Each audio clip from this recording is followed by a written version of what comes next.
बिस्मिल्लाहिर्रहमानिर्रहीम। अस्सलाम वालेकुम। मैं हूं जलील खान कुलाची। आप देख रहे हैं मेरा यूट्यूब चैनल।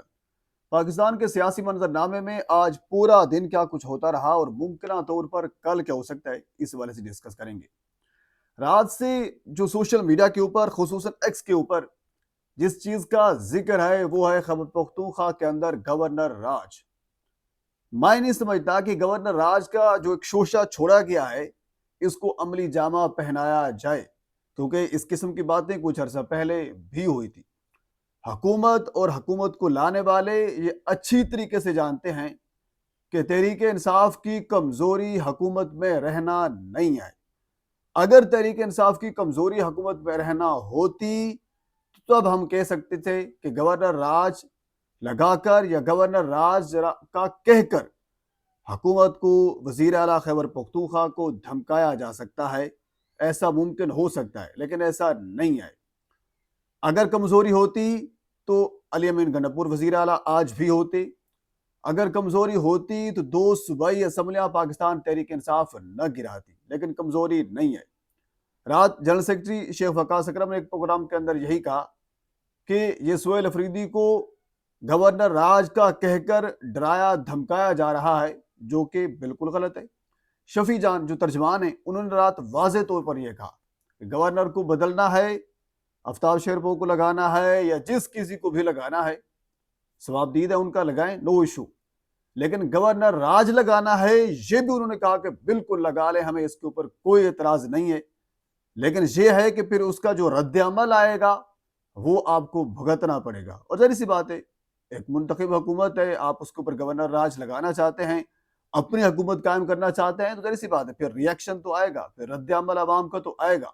अवाम ने किसी और को मुंतखब किया, आप किसी और नुमाइंदे को लेकर आ रहे हैं, रद्द अमल फिर वाज़े तौर पर आएगा। बल हुकूमत खैबर पख्तूनख्वा ने वाज़े तौर पर यह कह दिया है कि हमें इसके ऊपर कोई इतराज़ नहीं है, क्योंकि हुकूमत में रहना उनकी कमजोरी नहीं है। ये चीज़ अटल है, फैसला हो चुका है। अजब वजह यह है कि क्योंकि जो सुहेल अफरीदी साहब हैं वो बिल्कुल खान साहब के नक्शे कदम के ऊपर चल रहे हैं।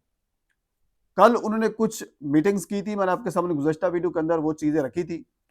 आज खैबर पख्तूनख्वा हुकूमत और खुसूसन वज़ीर आला खैबर पख्तूनख्वा ने तमाम यूनिवर्सिटीज़ के अंदर ये अहकामात जारी किए, ये हिदायत जारी की हैं कि तमाम सरकारी यूनिवर्सिटीज़ जो खैबर पख्तूनख्वा की हैं उनके अंदर NFC अवार्ड के मुतल्लिक और सूबे के हकूक के मुतल्लिक सेमिनार मुनक्किद किए जाएं। लोगों को, बच्चों को, तालिबा को आगाह किया जाए कि हमारे सूबे के हकूक क्या हैं। क्योंकि कल जब अडियाला जेल के बाहर 2-4 दिन पहले की बात है, वो बैठे थे सुहेल अफरीदी साहब, तो उन्होंने यही कहा था मीडिया से बातचीत करते हुए कि एक वजीर आला जिसका पासपोर्ट ब्लॉक है, जबकि दूसरा वजीर आला यानी मरियम नवाज की तरफ उनका इशारा था कि उनको एयरफोर्स का जहाज हर वक्त मुयस्सर होता है। ये दोनों मुतजाद चीजें हैं, इससे फासले बढ़ते हैं और ये हकीकत है। तो इसी वजह से ये पाकिस्तान की तारीख में मेरे ख्याल में पहली मर्तबा हो रहा है। इससे पहले ऐसा कभी नहीं हुआ था कि इस NFC अवार्ड के मुतल्लिक कोई सेमिनार बाकायदा पूरे सूबे के अंदर मुनक्किद किए गए हों और सूबे के हकूक के मुतल्लिक ये बात की जा रही हो। क्योंकि खैबर पख्तूनख्वा हुकूमत ये समझती है कि जो हकूक उनको मिलने चाहिए थे आइन और कानून के मुताबिक, वो उनको नहीं मिल रहे, जिसकी बुनियाद के ऊपर आज उन्होंने यह सेमिनार मुनक्किद करवाया। और कल मंगल है, मंगल के हवाले से पहले उनका एक प्लान जो है वो तैयार हो चुका है।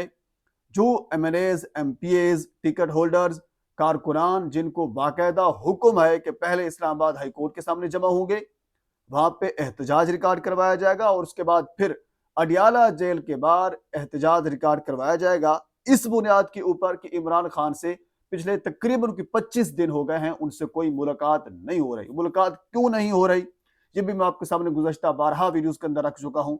राना सनाउल्लाह और बाकी सारे ये वजाहत दे चुके हैं कि अगर हम मुलाकात करवाएं तो फिर वो एहतजाज की कॉल दे देंगे और उसके बाद फिर मामलात ख़राब होंगे। तो क्या उनकी मुलाकात न करवाने से जो अडियाला जेल के बाहर हो रहा है ये एहतजाज नहीं है? मीडिया कवर नहीं कर रहा, वो अलग मसला है, तो एहतजाज तो हो रहा है। तो पर खान साहब का वो जुमला बार बार याद आता है कि तो पढ़े के कम है, ऊपर से कोशिश भी नहीं करते। हम थोड़ा सा आगे चलते हैं। अगली खबर नोटिफिकेशन के हवाले से बड़ा डिस्कस किया जा रहा है सोशल मीडिया के ऊपर कि नोटिफिकेशन नहीं हो रहा। असल मसला ये है कि नून लीग हुकूमत में भी रहना चाहती है और اپنے آپ کو تھوڑا سا گبرو جسے کہتے ہیں نا وہ بھی بنانا چاہتی ہے. ایسا نہیں ہوگا، پروسیس کو فالو کرنا چاہتی ہے. رانا ثناء اللہ نے نومبر کی مڈ میں یہ کہا تھا کہ 2-3 دن تک نوٹیفیکیشن جاری ہو جائے گا، نہیں ہوا. برسٹر عقیل نے یہی کہا کہ نوٹیفیکیشن کے حوالے سے تمام چیزیں مکمل ہیں، بس تفصیلات دیکھی جا رہی ہیں، لیکن ابھی تک نہیں ہوا.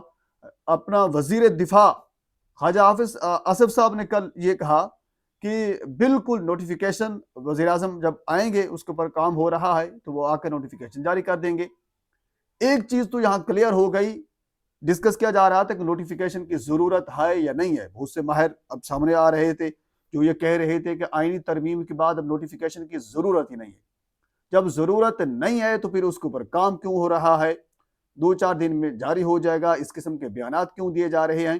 وزیر دفاع جیسا بندہ یہ کیوں بیان دے رہا ہے کہ نوٹیفیکیشن کے اوپر یعنی مکمل ہو چکا ہے کام، بس وزیر اعظم واپس آئیں گے اور نوٹیفیکیشن جاری ہو جائے گا؟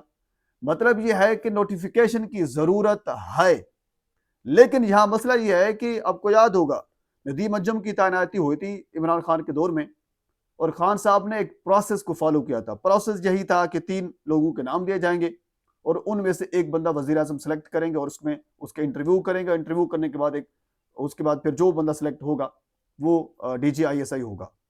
لیکن ایسا پروسیس خان صاحب نے فالو پہلی مرتبہ کیا تھا جو کہ ادارے کو اچھا نہیں لگا تھا. گو کہ ان کا اپنا بندہ ہی سلیکٹ ہوا تھا لیکن ان کو یہ اچھا ہی نہیں لگا تھا کہ یہ پروسیس ہی فالو کیا جائے. تو نون لیگ بھی ایک مرتبہ پروسیس کو فالو کرنا چاہ رہی ہے، لیکن اس کا نقصان ضرور ان کو اٹھانا پڑے گا، کیونکہ ادارہ یہ نہیں چاہتا کہ جو پروسیس آپ فالو کرنا چاہتے ہیں، جو پروسیس آپ کا ہے ہم اس کو نہیں مانتے. جو پروسیس ان کا ہے ان کو آپ کو ماننا پڑے گا اگر آپ یہاں پہ رہتے ہیں. تو خواجہ آصف جیسا بندہ جو ویسے تقریباً 80-90 ہزار کی لیڈ سے ہارا ہوا وزیر دفاع بن کے بیٹھا ہے اور کن کی بنیاد یا کن کے بل بوتے کے اوپر بیٹھا ہے جسے اب ہم جانتے ہیں، تو وہ ان کے خلاف کبھی نہیں بول سکتا. اگر بولے گا اپنی پارٹی پالیسی کی وجہ سے تو پھر یہاں سے بھی جائے گا اور وہاں سے بھی جائے گا. اچھا، اس کے علاوہ شوکت خانم اور نمل یونیورسٹی کے حوالے سے جو ان کے بینک اکاؤنٹ فریز کیے گئے تھے، بہت سے لوگ یہ واویلا کر رہے تھے کہ فریز نہیں کیے گئے تھے. میں نے گزشتہ ویڈیو کے اندر آپ کے سامنے چیز رکھی تھی کہ عدالت کے حکم کے اوپر آج علیمہ خان صاحبہ نے خود یہ کہا ہے کہ فریز کیے گئے تھے اور پھر عدالت کے حکم کے اوپر ڈی فریز کیے گئے. ڈی فریز کیے گئے ہیں، اس چیز کو مان رہے ہیں. ظاہر سی بات ہے فریز ہوئے تھے تو ان کو ڈی فریز کیا گیا ہے نا. تو آپ اندازہ کریں اس حد تک فسطائیت.